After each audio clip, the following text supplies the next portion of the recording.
Ya, berikan saya kesempatan untuk menyampaikan firman Tuhan malam hari ini.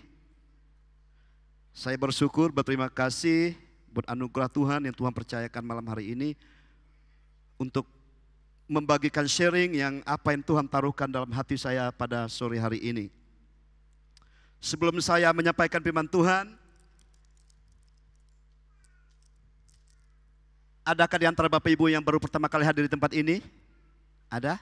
Yang baru pertama kali hadir beribadah di tempat ini. Kalau Bapak Ibu tidak berkeberatan, saudara bisa angkat tangannya, kami mau berdoa bersama-sama. Tidak ada, semua jiwa lama ya, tak apa-apa.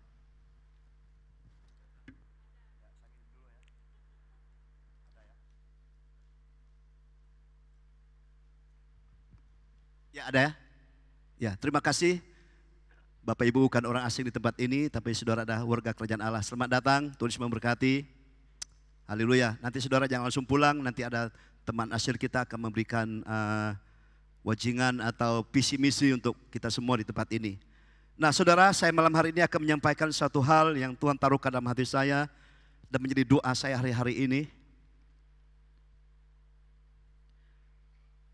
Saya percaya kita sudah masuk tahun 2022 dan tanggal bulan 6. Berarti kita sudah masuk setengah tahun ya. Setengah tahun, iya. Sudah dari 1 sampai 6 bulan hari ini. Dari awal Tuhan berbicara kepada kita lewat gereja tempat ini. Dan sampai hari ini mungkin saudara, Bapak Ibu mungkin bertanya-tanya. Mungkin saudara sedang merasakan atau mungkin saudara sedang menanti-nantikan sesuatu janji Tuhan dalam kehidupan kita. Dan malam hari ini saya akan menyampaikan suatu tema tentang menjadi generasi baru. Nah satu hal saudara, saya berdoa kepada Tuhan, saya beberapa hari ini saya tanya Tuhan apa yang perlu saya sampaikan. Saya bilang sama istri saya, kok belum ada inspirasi dari firman Tuhan. Tapi sebenarnya saya memang sudah ditaruhkan beberapa hari ini saudara, ada sesuatu yang Tuhan kerjakan itu tentang pekerjaan Roh Kudus.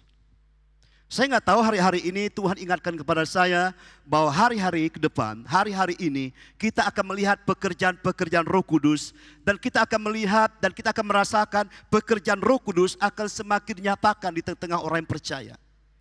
Pekerjaan Roh Kudus akan semakin meningkat karena Roh Kudus dicurahkan ke bumi ini. Dan itu adalah janji Tuhan, dan dialah yang akan melakukan segala sesuatu, dialah yang akan menolong kita di dalam melakukan segala sesuatu untuk kita bisa memuliakan Tuhan. Tidak cukup kita hanya percaya, tidak cukup kita hanya melakukan aktivitas kita secara rohani, tetapi kita butuh kuasa, yaitu Roh Kudus yang Tuhan janjikan kepada gerejanya, kepada semua orang yang percaya. Kenapa saya katakan seperti itu? Mungkin banyak hari ini ada banyak gereja, mungkin ada banyak persekutuan, ada banyak orang percaya, tetapi sedikit orang yang bisa mengerjakan pekerjaan Tuhan. Gembala kita berapa minggu lalu diberikan visi oleh Tuhan, diberikan satu penglihatan oleh Tuhan bahwa ada satu gerakan Tuhan yang sedang dinyatakan di tengah-tengah gereja Tuhan. Bukan hanya di tempat ini, tetapi seluruh dunia Tuhan sedang bekerja. Tuhan sedang membangkitkan apa? Revivalist, artinya penggerak-penggerak kebangunan rohani yang sedang Tuhan kerjakan. Dan saya percaya Alkitab sudah menubuatkan itu dan akan terjadi di hari-hari ini.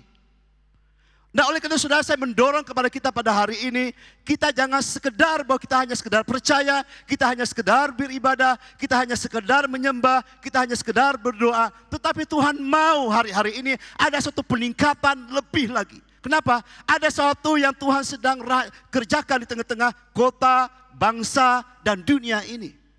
Saya percaya kita diberikan visi oleh Tuhan dan gembala di tempat ini. Bagaimana keadaan gereja-gereja hari ini. Bagaimana keadaan manusia-manusia hari-hari ini. Dikatakan seperti lagu tadi apa? Bagaikan tanah yang kering. Ikan pada mati semua saudara. Nah betapa menyedihkan kan saudara kalau kita melihat tanah yang kering. Saya pernah tinggal di daerah Hulu saudara, Bapak Ibu. Saya pernah melihat ikan yang kering di tengah danau yang sudah kering saudara. Yang di tengah-tengahnya sudah tinggal air sedikit dan semuanya sudah pada retak tanahnya saudara. Begitu sengsaranya dia hidup saudara, kenapa? Kena panas matahari dan sementara air tidak ada saudara, dia tinggal di tengah-tengah becek-becek saudara. Tinggal mengap-mengap saudara. Nah, gitu tinggal dimakan saudara, tinggal diambil, tinggal dipungut saudara, dan tinggal digoreng dan dimakan. Nah, hari-hari ini saudara, manusia sedang mengalami hal yang sama. Sedang mengalami kekeringan, sedang mengalami tanah-tanah yang retak. Sehingga mudah sekali iblis akan mengambil mereka. Kenapa? Karena mereka sudah di tangannya saudara. Tetapi satu hal, Tuhan ingatkan kepada saya hari ini, yaitu generasi baru yang sedang Tuhan bangkitkan di tengah-tengah kita hari ini. Itu yang Tuhan taruhkan kepada gembala kita. Tuhan sedang membangkitkan generasi baru. Saya bertanya gini, apakah generasi baru itu adalah orang anak-anak atau orang tua? Ini tidak tergantung orang tua atau anak-anak. Tetapi adalah orang yang terpanggil, orang yang dipenuhi dengan roh Allah, orang yang diurapi oleh Tuhan, baik itu kecil, besar, setengah sedang, apa semua saudara, remaja, pemuda, semua termasuk di dalam itu semua. Nah, apa janji Tuhan hari ini saudara? Saya akan bacakan untuk kita hari ini dan kita mau berdoa malam hari ini. Satu hal yang Tuhan ingatkan kepada saya sampaikan pada hari ini, Tuhan ingatkan sampaikan ini supaya kita tahu janji Tuhan apa, sehingga kita semakin hari ke depan semakin gairah ikut Tuhan. Semakin bersemangat kita memuji Tuhan. Amin.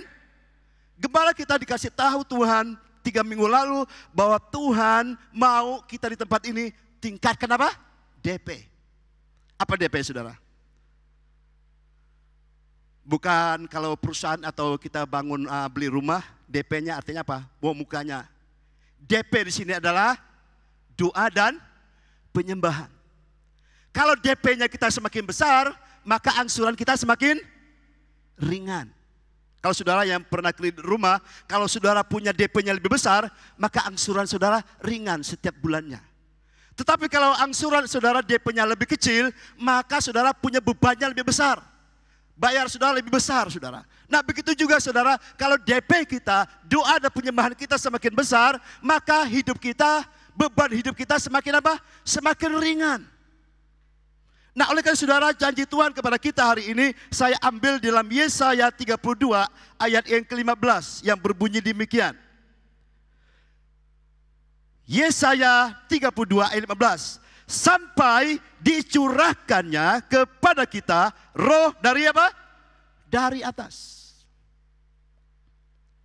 Sebelum dicurahkan apa yang terjadi ini, maka dikatakan padang gurun akan menjadi kebun buah-buahan. Saudara pernah lihat padang gurun? Atau mungkin saudara pernah lihat YouTube. Nah, tapi kalau saudara pernah ke Timur Tengah, saya pernah ke Timur Tengah. Ada beberapa kali saya pergi ke sana. Bagaimana itu padang gurun? Itu gersang saudara. Pohonnya mungkin hanya rumput-rumput saja saudara. Dan semuanya gersang. Nggak ada kehidupan di sana saudara. Padang gurun, padang pasir. Nggak ada sesuatu yang bisa hidup di sana.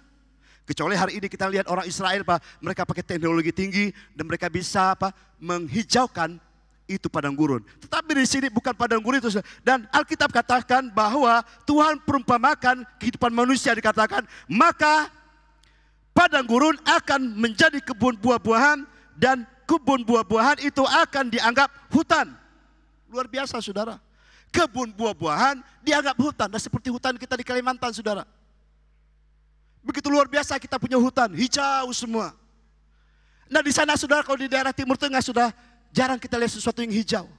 Tetapi Alkitab katakan sampai dicurahkan roh di atas, maka padang gurun. Nah, Alkitab katakan apapun masalah kita hari ini, apapun keadaan kita hari ini, kalau Roh Kudus dicurahkan kepada kita, maka kekeringan kita akan berubah menjadi apa? Menjadi pohon, menjadi berbuah. Nah, itu yang Tuhan ingatkan kepada saya beberapa hari lalu. Ingat, Tuhan sedang mempersiapkan. Ada suatu gerakan, ada suatu kekuasaan Roh Kudus yang sedang dicurahkan. Itu janji Tuhan kepada kita semua orang-orang percaya. Saya sangat bergairah saudara Bapak Ibu. Kenapa? Saya tahu saya hidup di hari zaman ini, saya butuh Roh Kudus, saya butuh kuasa Tuhan. Saya butuh sesuatu yang Tuhan berikan kepada saya. Untuk apa? Untuk saya hidup di tengah-tengah dunia ini supaya bisa menghasilkan buah. Nah, maka dikatakan Alkitab sampai dicurahkannya. Itu nubuatan Yesaya. Kalau Roh Kudus turun kepada kita, maka tidak ada sesuatu yang tidak mustahil. Maka sesuatu yang jelek menjadi bagus. Sesuatu yang tidak berguna menjadi berguna. Kenapa? Karena Roh Allah bekerja. Kita lihat dari Alkitab semua saudara. Setiap orang yang dipenuhi Roh Kudus, mereka berubah. Sama juga hari ini saudara. Hidupan kita, pribadi kita. Ada banyak janji Tuhan katakan bahwa tahun ini dan ke depan Tuhan sedang memulihkan gerejanya. Tuhan sedang memulihkan setiap pribadi-pribadi kita. Tapi sebagian kita bertanya, kok belum ya? Nah, ini saya akan sampaikan pada malam hari ini. Nah, ayat yang kedua kita buka dalam Yoel. Itu nubuatan Tuhan untuk kita semua hari-hari ini. Dan saya percaya nubuatan Tuhan itu pasti dan sedang dan terus terjadi di tengah-tengah generasi ini. Yoel 2 ayat 28 dikatakan di sana, kemudian daripada itu akan terjadi bahwa aku akan apa? Mencurahkan rohku ke atas semua manusia. Sering kali kita baca ini ya. Coba kalau saudara renungkan dan saudara mulai perkatakan bahwa itu sedang dan akan terus dinyatakan di tengah-tengah kita. Nah, apa yang dikatakan di sana? Maka anak-anakmu laki-laki dan perempuan akan bernubuat, artinya mereka akan berfungsi. Kalau nggak ada Roh Kudus kita nggak bisa berfungsi apa-apa, Bapak Ibu. Mungkin kita punya potensi, kita punya kemampuan, kita punya pengetahuan, kita punya segala sesuatu yang ada yang dari Tuhan berikan kepada kita. Tetapi itu tidak pernah memberikan suatu maksimal. Kenapa? Karena hanya dilakukan sebagai natural saja. Kita butuh sesuatu yang supranatural. Nah, yang ayat selanjutnya di sini, juga ke atas hamba-hambamu laki-laki dan perempuan akan kucurahkan rohku kepada hari-hari itu. Kemudian daripada itu akan terjadi bahwa aku akan mencurahkan rohku ke atas semua manusia. Maka anak-anakmu laki-laki dan perempuan akan mendapat penglihatan-penglihatan. Juga di atas hamba-hambamu laki-laki dan perempuan akan kucurahkan rohku kepada hari-hari itu. Nah saudara, inilah suatu kebahagiaan yang menjadi bagian kita orang yang percaya. Sebab Tuhan berjanji, Tuhan akan mencurahkan rohnya kepada kita. Lalu ada yang bertanya, Pak saya sudah percaya, Pak saya kan sudah di gereja, Pak mungkin saya sudah berkhotbah, Pak saya sudah melayani segala sesuatu di tempat ini. Tetapi Alkitab katakan bukan itu yang dimaksud Tuhan. Yang Tuhan maksud adalah orang itu akan dipenuhi dengan Roh Kudus. Orang itu akan diurapi dengan Roh Kudus. Maka orang itu akan berubah. Dan perubahan itu bukan sedikit, tetapi perubahan radikal. Nah itu yang sedang Tuhan kerjakan hari ini dan hari-hari ke depan. Dan itu janji Tuhan saudara, yang Tuhan berikan kepada kita semua anak-anak Tuhan. Nah, bagaimana kegenapan itu saudara? Kita lihat kegenapan Tuhan. Yesus pernah lahir di dunia ini dan dia menjadi manusia. Dan selama berapa tahun dia hidup? 33 tahun setengah. Tetapi selama umur 30 tahun dia tidak bisa buat apa-apa. Kenapa? Karena belum masanya. Tetapi setelah umur 30 tahun, maka dikatakan Alkitab, Tuhan Yesus diapain? Dibatis Roh Kudus. Dia baptis air dan Alkitab katakan maka terbukalah langit, maka Roh Kudus turun atasnya. Maka dikatakan Alkitab, Roh Kudus memenuhi Tuhan Yesus. Nah setelah Tuhan Yesus dipenuhi Roh Kudus, maka Yesus bisa berkarya di bumi ini untuk melakukan segala mujizat-mujizat. Maka dikatakan Alkitab dalam Kisah Para Rasul 10 ayat 38 dikatakan, Yesus berjalan keliling apa? Menyembuhkan orang sakit, membangkitkan orang mati, dan segala mujizat Tuhan terjadi. Kenapa? Karena Roh Kudus mengurapi Tuhan Yesus. Nah itu janji Tuhan. Dan selanjutnya apa yang terjadi saudara? Siapa lagi? Banyak hamba Tuhan. Nah kita baca murid-murid Tuhan Yesus ini digenapi dan itu titik balik gereja dipulihkan di dunia ini saudara. Di dalam Kisah Para Rasul 2 ayat 1 sampai 4. Ini tentang Pentakosta saudara Bapak Ibu. Dan saya akan bacakan di sini dan saya akan menarik dari sini nanti saudara apa yang akan saya sampaikan kepada kita. Dikatakan di sini penggenapannya adalah ketika tiba-tiba hari Pentakosta semua orang percaya berkumpul di suatu tempat. Tiba-tiba turunlah dari langit suatu bunyi seperti tiupan angin keras yang memenuhi seluruh rumah di mana mereka duduk. Dan tampaklah kepada mereka lidah-lidah seperti nyala api yang bertebaran dan hinggap pada mereka masing-masing. Maka penuhlah mereka apa? Dengan Roh Kudus, lalu mereka mulai berkata-kata di dalam bahasa-bahasa lain seperti yang diberikan Roh Kudus, diberikan oleh Roh itu kepada mereka untuk mengatakannya. Nah ini kegenapan pertama kali setelah Yesus terangkat ke surga. Semua murid-muridnya menantikan dan mereka dipenuhi dan dibaptis oleh Roh Kudus. Nah itu kita peringati berapa hari lalu sudah Bapak Ibu. Hari kenaikan Yesus ke surga. Dan kita berdoa 10 hari. Dan selanjutnya pada hari yang ke-10 ada banyak gereja hari-hari ini mereka berdoa 10 hari. Untuk apa? Untuk mereka menantikan Roh Kudus. Tetapi menjadi pertanyaan, apakah semua orang yang berdoa dan menantikan Roh Kudus itu dapat penuh Roh Kudus? Nah, saya nggak bisa jawab, itu kembali kepada masing-masing orang yang melakukannya, saudara. Tetapi intinya, apa yang dinubuatkan Tuhan di dalam Yesaya, di dalam Yoel, itu sedang terjadi dan sudah terjadi 2000 tahun yang lalu. Lalu akibatnya apa, saudara? Maka terjadilah apa? Kegerakan gereja di mana-mana. Itu gereja mula-mula. Itu orang itu luar biasa. Sekali bertobat berapa, saudara, Bapak Ibu? 3000 pertobatan baru, saudara. Situ gereja mengalami luar biasa, mengalami transformasi. Nah, gembala kita berkata apa? Tahun ini dan selanjutnya adalah tahun transformasi. Dan saya percaya bahwa itu sedang terjadi. Lalu siapa lagi, saudara, setelah murid-murid Yesus? Kita lihat tahu lagi siapa yang mengalami itu, saudara. Rasul Paulus. Dia seorang penghujat.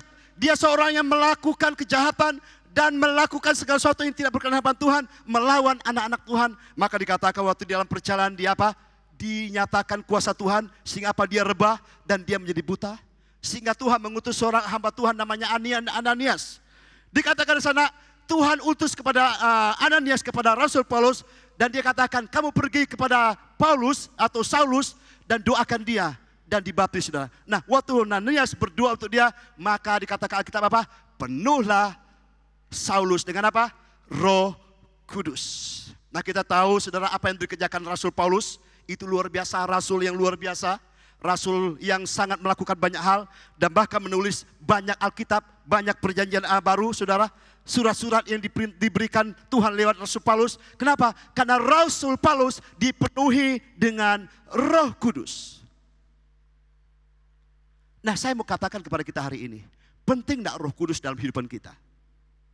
Sangat-sangat penting. Makanya Tuhan ingat kepada saya, kenapa hari ini gereja kurang kuasa? Kenapa hari ini anak Tuhan kehilangan kuasa? Mereka aktif di gereja. Kita pernah digariskan firman Tuhan, saudara. Di dalam mereka ada perayaan, anggur manis, kecapi, seruling. Mereka lakukan. Tetapi perbuatan Tuhan tidak dilihat. Kenapa? Faktor apa, saudara? Karena Roh Kudus tidak diberikan tempat di tengah-tengah mereka. Maka kita tahun 2021, saudara, kita mengalami transformasi dan kita mengalami terobosan, saudara. Dan saya masih ingat, dan saya ada dalam sejarah itu, saudara. Gembala kita mengalami visi itu tahun 2000.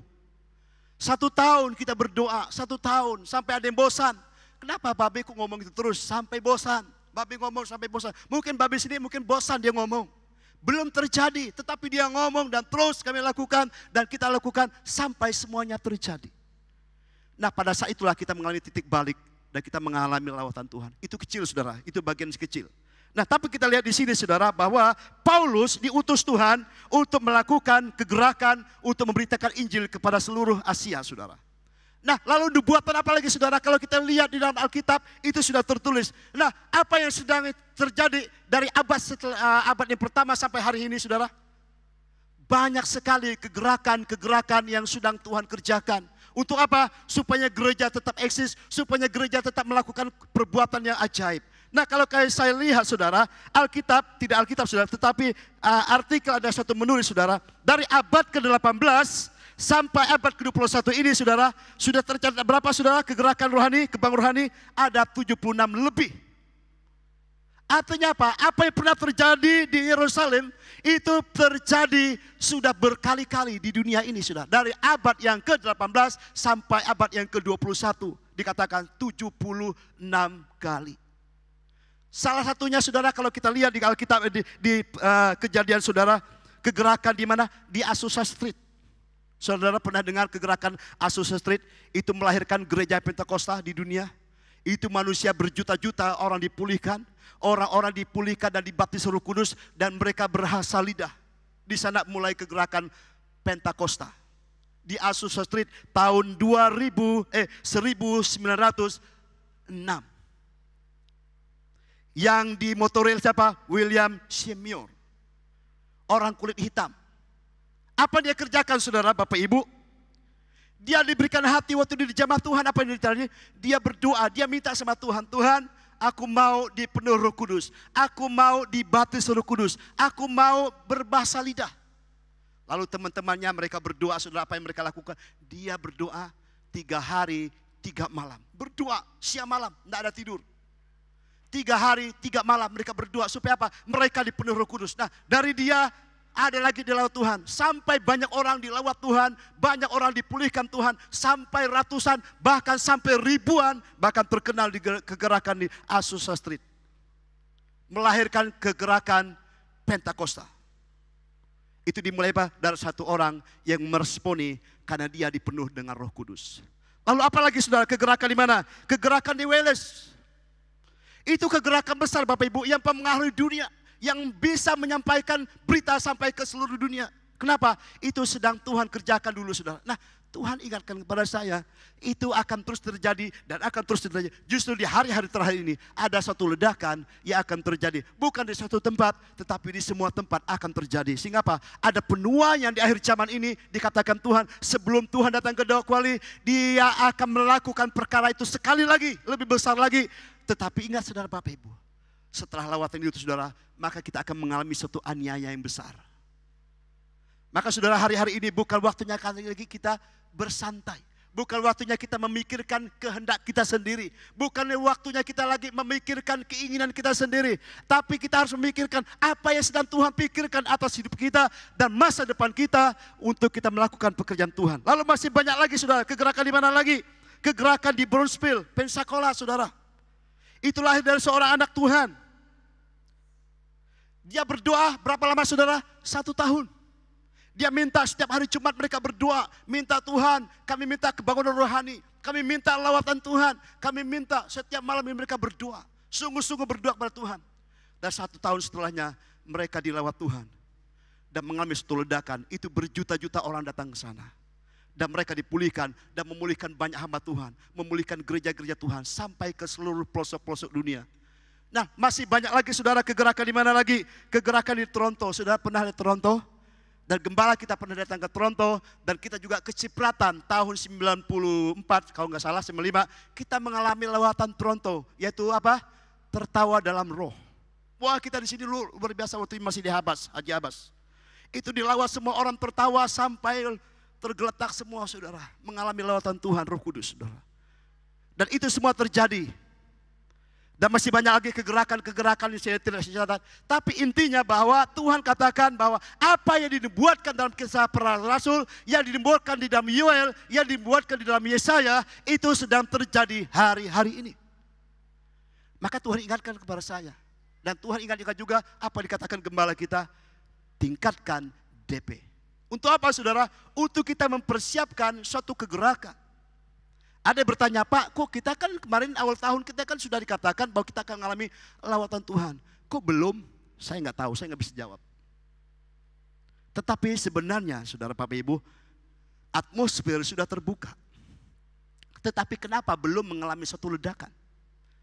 Nah, di sinilah saudara, peranan kita hari-hari ini. Nah, di sini saya akan sampaikan apa yang perlu kita lakukan hari-hari ke depan ini.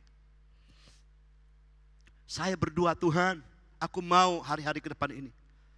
Tetapi kadang-kadang kita manusia daging, kita masih terlalu banyak dagingnya Bapak Ibu. Kita masih banyak memikirkan diri kita. Kita masih memikirkan ego kita saudara. Kita masih terlalu banyak memikirkan kehendak kita sendiri. Kita belum bisa mematikan apa dalam diri kita. Tuhan mau lakukan lebih saudara, tetapi daging kita selalu memberontak. Daging kita selalu melakukan sesuatu bertantangan dengan kehendak Tuhan. Maka dikatakan Alkitab, kalau kamu melakukan keinginan daging, maka engkau akan mematikan keinginan roh. Oleh karena saudara Bapak Ibu hari ini, lalu tindakan apa saudara untuk kita mengalami hal-hal yang pernah Tuhan lakukan di dunia ini? Yaitu di mana? Roh Kudus dicurahkan di tengah-tengah mereka. Apakah Tuhan tidak bisa mencurahkan roh itu kepada kita? Bisa. Dan itu kedaulatan Tuhan. Tetapi Tuhan sedang mencari hatinya Tuhan. Tuhan sedang melihat hati kita hari-hari ini. Kemarin ada satu anak Tuhan, dia berapa tahun lalu dikasih penglihatan oleh Tuhan. Waktu itu kita masih luar biasa. Wah, kita pujian apa katanya. Tetapi sebenarnya perbuatan Tuhan, artinya hati mereka tidak kepada Tuhan. Waktu saya dengar seperti itu, saya pikir juga iya juga ya. Kadang-kadang kita bisa enjoy dengan jiwa kita bisa memuji Tuhan. Tapi sebenarnya roh kita mengalami sesuatu yang padam. Nah, oleh karena saudara, malam hari ini saya ingin menyampaikan dan saya berdoa dan saya rindukan juga ini juga terjadi dalam kehidupan saya dan saya mau melakukan itu, saudara. Hal apa, tindakan apa untuk kita bisa mengalami janji Tuhan itu dalam kehidupan kita. Dan ini saya mau saya dan kita semua mulai malam hari ini. Tuhan, aku mau mengambil bagian dalam rancangan Tuhan gereja di tempat ini. Saya percaya masing-masing gereja ada, masing-masing orang ada. Tetapi siapa yang akan Tuhan pakai kembali kepada siapa Tuhan yang menaruhkan hatinya. Seperti ada anak-anak Tuhan tadi, saudara. Waktu kegerakan di Wales, namanya Evan Robert, saudara. Dia dipanggil Tuhan umur berapa, saudara Bapak Ibu? Umur 12 tahun. Umur 12 tahun dia ditaruhkan Tuhan, dia berdoa, berpuasa, dan baca Alkitab. Dia seorang pekerja di tempat ledeng, saudara Bapak Ibu. Berapa tahun dia berdoa? 13 tahun. Untuk kegerakan di Wales. Anak muda umur 12 tahun. Dan dia mengalami lawatan Tuhan, saudara, umur 22 atau 23, saudara. Di situ Tuhan bergerak menyatakan kuasa Tuhan. Kegerakan yang besar sekali mempengaruhi di Inggris, saudara Bapak Ibu. Seorang anak muda, anak remaja dipakai Tuhan. Kenapa? Karena dia ditaruhkan Tuhan dan dia mau bayar harga. Nah, menjadi pertanyaan kita hari ini, mau gak kita bayar harga? Mau kita matikan keinginan kita? Tuhan mau melakukan itu semua bagi kita. Tapi Tuhan sedang mencari orang yang mau dipakai oleh Dia. Nah, oleh karena saudara, pada malam hari ini, hal yang pertama apa, saudara, yang perlu kita dapatkan apa, saudara? Percaya akan janji Tuhan. Hal yang pertama yang dibutuhkan hari ini untuk kita melihat perbuatan Tuhan dan terjadi dalam kehidupan kita adalah, hal yang pertama dan utama adalah percaya akan janji Tuhan. Tuhan sedang menubuatkan bahwa kegerakan sedang terjadi. Dan itu sudah dibuatkan dari awal tahun, bahkan beribu-ribu tahun yang lalu. Bahkan berpuluh-puluh tahun lalu, 5.000 tahun, 4.000 tahun lalu, saudara. Itu sudah dibuatkan Tuhan. Nah, hal yang pertama adalah percaya. Saya bacakan melalui Yohanes 7 ayat 38 dikatakan, barang siapa yang percaya kepadaku, maka dikatakan dari hatinya akan mengalir aliran air kehidupan. Hal yang pertama, saudara, yang Tuhan ingatkan kepada kita hari ini apa? Percaya akan setiap janji Tuhan, percaya akan setiap nubuatan Tuhan yang Tuhan berikan kepada kita, dan kita mulai perkatakan itu, saudara Bapak Ibu. Saya mulai memperkatakan, Tuhan, saya berapa malam ini, saudara, saya enggak tahu, saya beberapa lama ini, saudara, saya bangun, enggak pernah bangun saya selalu bangun jam berapa? Jam 1:30, jam 2. Pengen saya mau tidur lagi. Pengen. Tapi enggak tahu, saya pengen berdoa, enggak pernah rasanya, Tuhan apa nih Tuhan? Tuhan apa nih Tuhan? Saya minta sama Tuhan, Tuhan, aku mau serahkan hidup saya dan hati saya. Tuhan ingat apa? Percaya saja. Percaya. Kenapa dikatakan percaya? Karena di dalam Kisah Para Rasul dikatakan, Kisah Rasul 3 ayat 25 dikatakan, kamulah yang mewarisi nubuatan-nubuatan itu dan mendapat bagian dalam perjanjian yang telah diadakan Allah dengan nenek moyang kita. Ketika Ia berfirman kepada Abraham, oleh keturunanmu semua bangsa di muka bumi akan diberkati. Hal yang pertama adalah percaya, karena kitalah yang mewarisi apa? Nubuatan dan janji-janji Tuhan. Walaupun itu ditulis beribu-ribu tahun lalu, tapi Alkitab katakan bahwa masa lalu dan hari ini di dalam Tuhan tidak ada waktu, saudara. Berarti saya mulai katakan, Tuhan, saya percaya bahwa nubuatan itu sedang terjadi pada masa saya hari ini. Hal yang pertama yang penting Tuhan cari apa? Adakah orang yang percaya kepada Tuhan hari ini? Tuhan katakan apa? Barang siapa yang percaya, dia akan melihat apa? Kemuliaan Tuhan. Hal yang kedua, saudara, apa yang perlu kita miliki? Di dalam Yesaya 44 ayat 3 dikatakan di sana. Kita bukakan Yesaya 44 ayat 3. Sebab aku akan mencurahkan air ke atas tanah yang haus, dan hujan lebat ke atas tempat yang kering. Aku akan mencurahkan rohku ke atas keturunanmu dan berkatku atas anak cucumu. Hal yang kedua apa? Miliki rasa haus dan lapar. Nah, ini agak susah, saudara. Pengen sih haus, pengen sih lapar, tapi enggak haus. Saya juga berdoa, Tuhan, tolong Tuhan, Tuhan taruhkan aku rasa haus, lapar kepada Tuhan. Tuhan tolong saya berdoa seperti itu Bapak Ibu. Kadang-kadang kita rasa kok nggak ada rasa haus. Nah, Alkitab katakan bahwa Tuhanlah yang akan memberikan rasa haus dan lapar itu. Dan Tuhan katakan Tuhan akan mencurahkan rohnya kepada orang yang haus. Maka dikatakan Alkitab dalam Yohanes 7, Yesus berkata kepada murid-muridnya apa dikatakan? Dan pada hari terakhir, yaitu pada hari puncak perayaan itu, Yesus sendiri berdiri dan berseru, barang siapa yang haus, baiklah ia datang kepadaku dan minum. Nah saudara, untuk kita mengalami terobosan, untuk kita mengalami suatu kegerakan, dimulai dari pertama, percaya. Yang kedua, kita memiliki haus akan Tuhan. Saudara, saya percaya kalau kita haus dengan air, saudara, apapun yang kita, harga pun kita akan kita bayar, saudara. Kalau kita pernah berjalan di tengah-tengah padang gurun, saudara, yang dibutuhkan apa, saudara? Bukan emas, bukan uang, bukan perak, bukan. Yang dibutuhkan apa? Air. Nah, di masa-masa kekeringan, saudara, yang kita butuhkan apa? Air. Maka dikatakan Tuhan apa? Rasa haus, miliki rasa haus. Maka saya mencoba minta sama Tuhan, Tuhan, hari-hari ini berdoa, Tuhan berikan aku rasa haus, rasa lapar akan Engkau Tuhan. Biar aku mengejar Tuhan. Biar aku mengejar Tuhan lebih dari aku mengejar harta benda. Biar aku mengejar Tuhan melebihi aku mengejar, mungkin ada orang bekerja, mengejar uang, mengejar apa, harta benda, mengejar kekayaan, mengejar jabatan. Saudara, kita mengejar uang, kita mengejar segala satu kebutuhan kita rela bekerja dari pagi sampai malam. Itu untuk kita apa? Untuk kebutuhan hidup kita. Tetapi untuk Tuhan, saudara, kadang-kadang kita tidak bisa memberikan seperti itu. Alkitab katakan, tidak kamu sanggup berjaga-jaga dengan aku 1 jam saja. Nah, bagaimana Tuhan bisa memberikan sesuatu kepada kita sementara kita nggak ada rasa haus, lapar kepada Tuhan. Kadang-kadang kita berdoa saja susah. Kita berdoa saja kita kadang-kadang kita malas. Kadang-kadang kita menyembah Tuhan juga rasa malas. Kadang-kadang kalau kita nyembah di gereja ya, baru satu lagu kadang-kadang udah capek dah. Para Tuhan hari-hari ini pengen saudara Bapak Ibu, Tuhan mau kita lebih lagi. Berikan waktu kepada Tuhan nyembah lebih lagi saudara. Kadang-kadang mungkin kita nyembah Tuhan baru sebentar. Tapi kadang-kadang Tuhan tuh butuh ada waktu. Roh Kudus tuh kadang-kadang dia butuh sesuatu dalam diri kita. Kita butuh apa? Tuhan tuh butuh apa tuh? Keinginan kita lebih kuat lagi saudara Bapak Ibu. Maka dikatakan di sini rasa haus dan lapar kepada Tuhan. Nah kalau saya baca sejarah saudara, orang-orang mereka yang mengalami kegerakan Tuhan saudara, itu mereka rasa haus lapar kepada Tuhan itu luar biasa saudara. Mereka rela tidak makan, mereka rela nggak tidur, mereka rela memberikan sesuatu yang berharga dari diri mereka untuk hanya sekedar mereka duduk-duduk hadapan Tuhan. Hanya sekedar mereka untuk baca-baca Alkitab. Hanya sekedar mereka untuk menyembah dan berdiam diri di hadapan Tuhan. Dan hari ini saudara banyak hal yang membuat kita kehilangan itu. Kenapa saudara? Media sosial itu pencuri yang paling utama dalam kehidupan kita hari ini, media sosial. Berapa banyak kita dicuri waktu kita dengan media sosial kita, saudara Bapak Ibu. Kita rela di depan media sosial kita berjam-jam.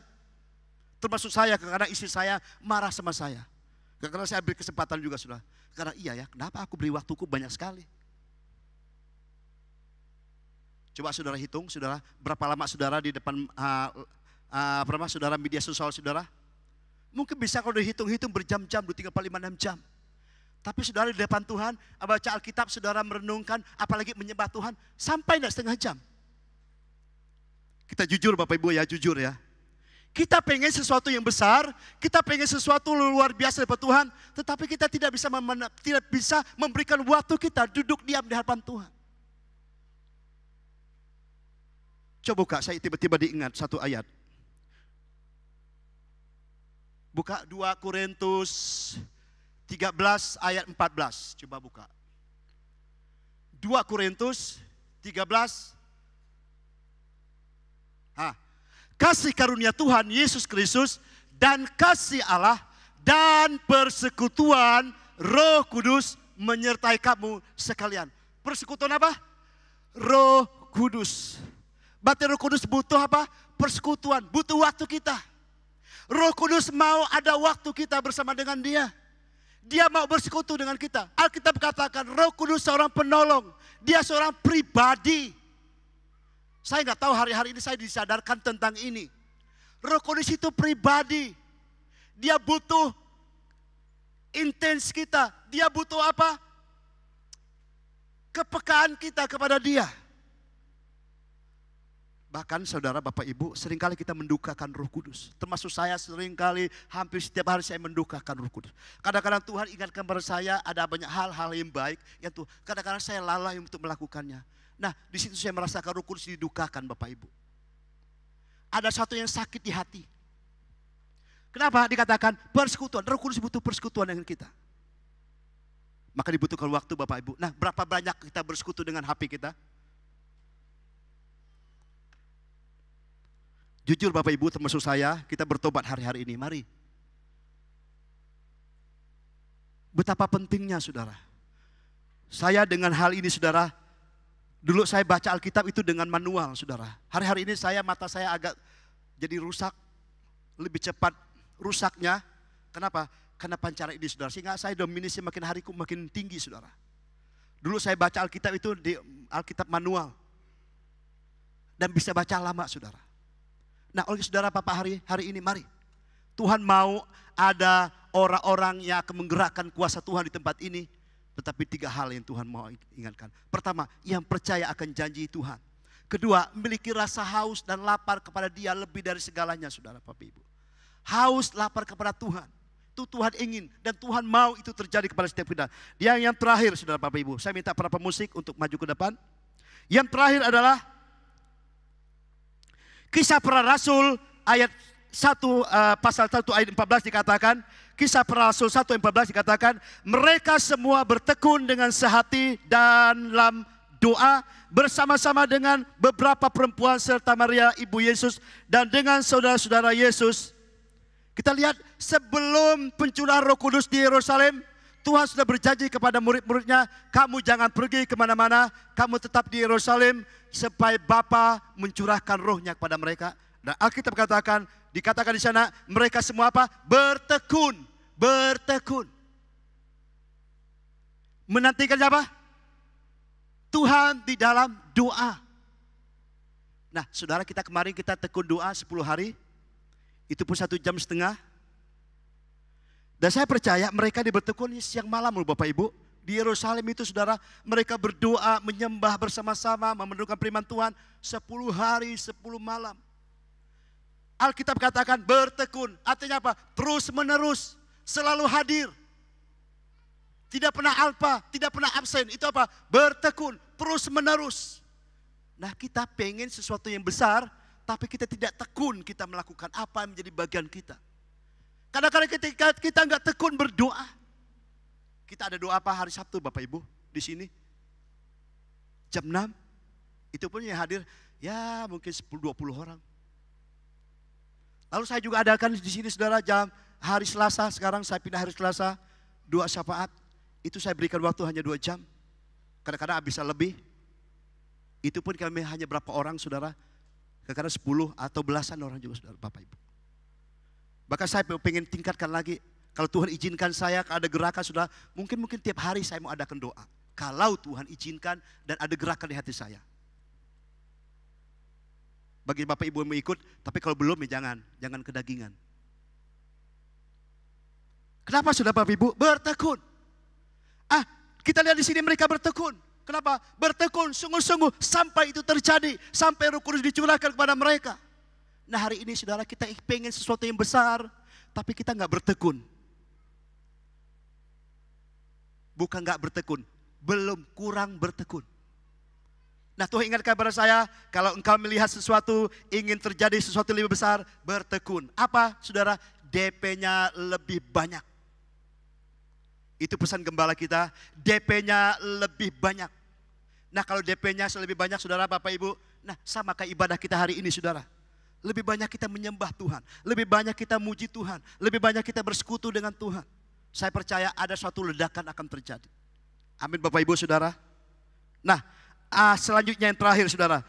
Kisah Rasul 4 ayat 31 dikatakan di sana. Dan ketika mereka sedang berdoa, goyanglah tempat mereka berkumpul itu. Dan mereka semua penuh dengan apa? Roh Kudus. Lalu mereka memberitakan firman Allah dengan berani. Nah ini kok mereka penuh lagi ya. Tadi mereka dulu dibaptis Roh Kudus di Yerusalem. Tetapi di sini mereka waktu mereka menganiaya, mereka berkumpul lagi dikatakan sini, mereka penuh Roh Kudus waktu mereka berdoa bersama-sama. Penting nak doa sama-sama Bapak Ibu? Penting. Disitulah Roh Kudus akan dicurahkan. Mungkin dikatakan, Pak saya sudah penuh Roh Kudus. Kemarin saya sudah ikut baptis Roh Kudus. Belum tentu sudah Bapak Ibu. Maka dikatakan Alkitab, hendaklah kamu selalu penuh. Artinya apa ya? Kalau penuh selalu penuh, bisa berkurang. Maka setiap hari harus dipenuhi dan dipenuhi. Saya sampai hari ini saya minta, Tuhan penuhi saya lebih lagi. Saya belum puas Tuhan. Saya belum sampai kepada kehendak Tuhan. Dan saya percaya saudara, kalau kita berdoa dan kita rindukan semua itu terjadi, maka ada satu ledakan akan terjadi. Saat Roh Kudus dicurahkan, maka padang gurun akan berubah menjadi apa? Pohon-pohon yang buahnya lebat dan akan seperti hutan. Maka saudara, lawatan Tuhan akan membawa apa? Kemakmuran. Lawatan Tuhan akan membawa kita mengalami satu lonjakan besar. Dan itu sudah Tuhan berikan dan sudah bisikan kepada gembala kita. Mari Bapak Ibu, lihat malam hari ini, saya percaya kita semua mengasihi Tuhan, amin. Mari kita lebih lagi porsi hidup kita kepada Tuhan. Beri waktu kita kepada Tuhan untuk menyembah Tuhan di rumah. Beri waktu kita lebih lagi saudara. Mungkin saudara katakan, Pak aku sibuk, aku bekerja dari pagi sampai malam. Tapi Tuhan ingat apa? Berikanlah waktu. Tidakkah kamu sanggup berjaga dengan aku 1 jam saja? Karena Roh Kudus sedang mau dicurahkan di tengah-tengah kita. Mari kita buka hati kita hari-hari ini. Minta Roh Kudus, Tuhan, Roh Kudus tolong saya, penuhi saya lebih lagi, penuhi saya lagi. Itu yang saya sampaikan malam hari ini. Sebelum kita berdoa bersama-sama malam hari ini, kita angkat pujian satu. Saya minta kepada teman-teman, Roh Kudus tercurah di tempat ini, amin. Saya minta Bapak Ibu untuk bangkit berdiri bersama-sama. Kita akan menyembah Tuhan bersama-sama nanti. Dan saya akan berdoa bersama-sama kita di tempat ini.